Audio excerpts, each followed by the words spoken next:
Hi guys, and welcome back to Imagination Mansion. So the other day I was going around town and I mayhaps have picked up a few books. So I thought I would show you what I got on here. So I went to 3 places, although the third place wasn't the other day. That was I think about a week ago, but I thought I'd show them off because they were within the same week. So some of these I planned to get because a couple of them I was picking up, and some of them were more spontaneous. If you leave me to wander around a bookshop, I will probably end up picking up at least one thing, unless I know I have no money.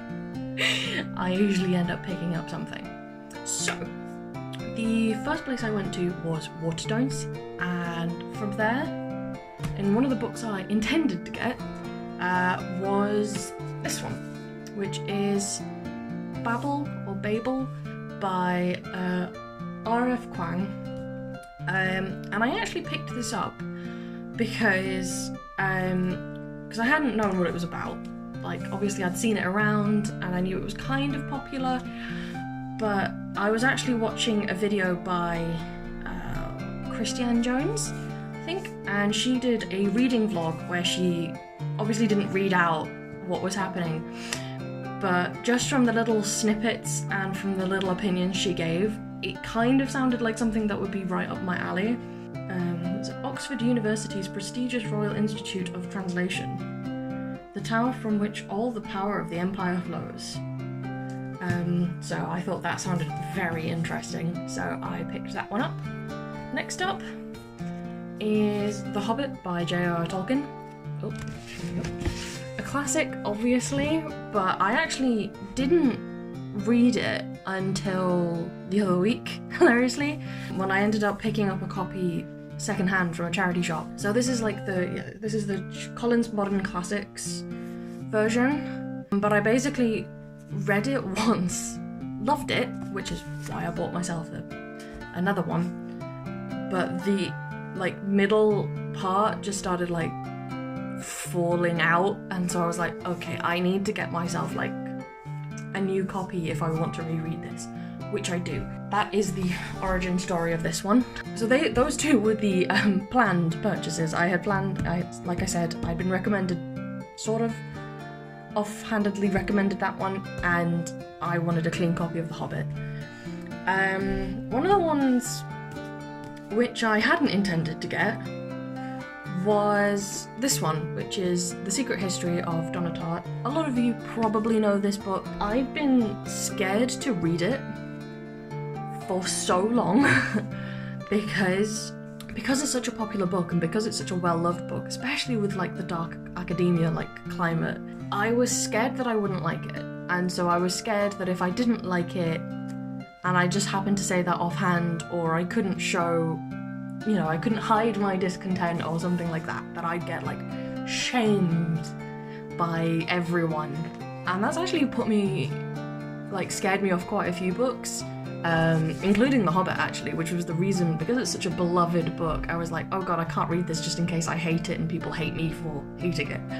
But I loved it, so that's not a problem, but everyone's different. Just because something's popular doesn't mean you'll like it.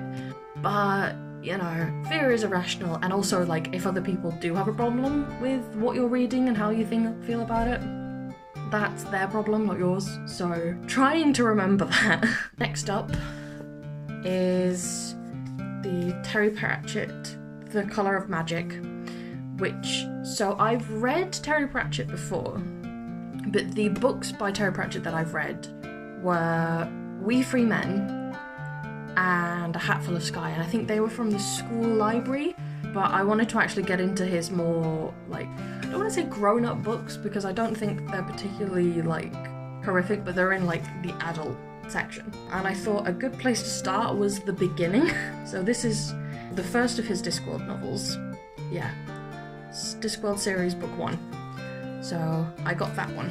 Next up is a book by Margaret Atwood, which is The Blind Assassin. So I've read some of her books before, and they have been a bit of a mixed bag for me, because the ones that I have are Oryx and Crake, and the Penelopiad, and I really like those, but I had to do Handmaid's Tale for school, specifically sixth form, and I don't know whether it's because I had to study it for school, but I just couldn't get my head around like the story or what was happening, and so I didn't particularly enjoy it. And then I think, oh, what was the other one I tried to read?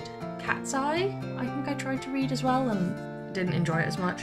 So Margaret Atwood is a hit or miss author for me, but I did flick through this in the shop, and it seems a bit disjointed, but I think that's supposed to be the point, and what I read seemed interesting, so I got that one. And then last up from Waterstones was this, which is Murder Maps, Crime Scenes Revisited by Dr. Drew Gray. Honestly, it's morbid curiosity, this one, I think, especially as it's 1811 to 1911. So it's like that Victorian shady streets kind of like, I don't know if this is the same era as Jack the Ripper, but it's that kind of like, because it looks very interesting on the inside because I've got all the maps and stuff like that, and I'm a big fan of maps.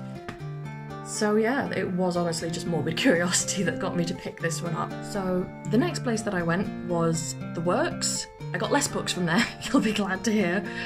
So I got 2 books by Aurora Kane, and these are pretty straightforward, say what they are on the tin, which is Herbal Magic and Moon Magic. And the other book that I picked up is on a similar vein but a different part of it, is The Occult Magic and Witchcraft, an Exploration of Modern Sorcery by Charles W. Oliver. Is this one? Because I think he was a scientist. Yeah, it says, in this collection of essays, Oliver surveys the origins of the occult, considers its relationship to religion and spiritualism, and discusses how we should deal with experiences outside our understanding through the proposed science of metaphysics. So this is from a more scientific point of view, I suppose, because I think he was a scientist. Yes, so he was a scientist, and so he was interested in the supernatural from a science point of view. So this is like a bunch of academic essays, whereas these, don't know if it says in them, but I'm going to assume that these are from someone who is an active practitioner. And I like to have a balance. I think the only ones that I don't read are ones that are basically mocking.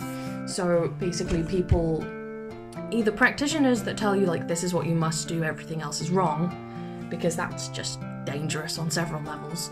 And I also don't read like scientists or people outside of the practice who are basically like, yeah, like mocking, like being like, okay, like here's what they say this is, but it's all BS and they're all lunatics. Because I've come across a couple of things like that, and I'm just like, no, this is just upsetting. So I got those ones from The Works, and the last ones are from a few days ago now. So I didn't get all of these, I got those at the same time, but I didn't get these ones at the same time.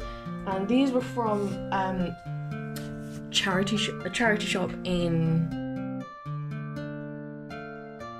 Windermere, Bowness specifically, so we went on a day trip up there, which was quite fun.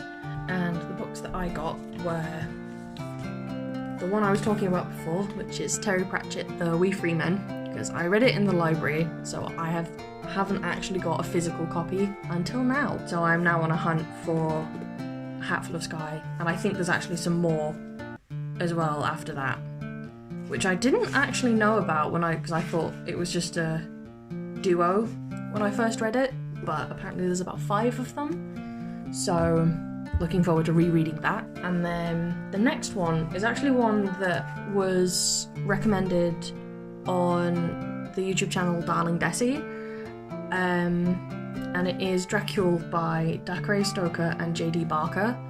So it's basically inspired by the notes Dracula's creator left behind. and so it seemed like the perfect time to read this, and I was very happy when I found this in the store, so I picked that up. Yeah, the best-selling prequel to the most famous horror story of all. I wasn't sure whether I should have picked this up because I haven't actually read Dracula, but I kind of know what happens in Dracula, so that should be a very interesting read. And last up is The Shadow of the Wind by Carlos Ruiz Zafón, which is this one.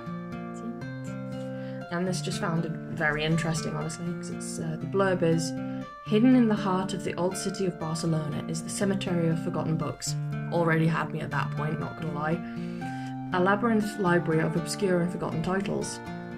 To this library, a man brings his 10-year-old son Daniel one cold morning in 1945. Daniel is allowed to choose one book from the dusty shelves, pulls The Shadow of the Wind by Julian Carax. But as Daniel grows up, several people seem inordinately interested in his find. What begins as a case of literary curiosity turns into a race to find out the truth behind the life and death of Julian Carax and to save those he left behind. And so I basically read that and was like, okay, and I think I read like the first couple of pages and I was like, yep, getting this one. That is the stack of books that I got over the past few days. I am really looking forward to reading all of these. Obviously one of them I've already read, but I am looking forward to being able to reread that without worrying about all the pages falling out. So that will be fun. So I hope you enjoyed that video. If you did, give it a thumbs up, give it a like, and I am actually going to be making some seasonal recommendations for different books. So I've got a couple of those in the works. So if that sounds up your alley, subscribe and stick around because they should be coming out within the month of October, especially the spooky one. So I hope I'll see you then.